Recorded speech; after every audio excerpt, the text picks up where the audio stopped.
States.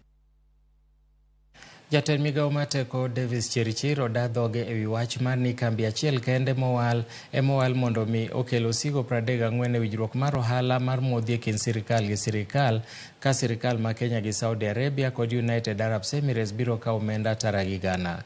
Kanochopo e nyim komiti mar od bura Mombasa, komitino nopenjo Chirchir ewi kaka kambi mar Gulf Energy Limited nowal mondo okel pacho ka osigo 34 mag modhi kuom osigo 40 duto 42 duto. Chenro mar yiero kambino notim kaka dwarore kaluwore gi sirikal e yor chiwo tenda ne piny owacho, kendo kambino ema nobedo jaloch. In the year 2020, who was getting the tender to supply fuel on behalf of all the other companies.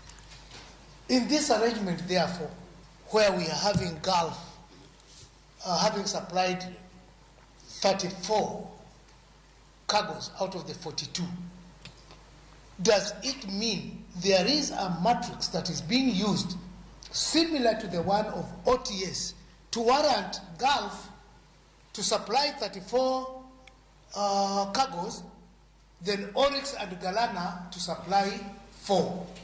Because what I want to be convinced is that the price at which this cargo is coming, whether by Oryx, by Galana or Gulf, is the same. But I think the macro dynamics were quite larger to go into that space. Because if we negotiated, for example, to come through NOC, like Uganda, products going to Uganda will all go through one company. It will not go through even 3 companies. So, and this is an extract from the framework agreement.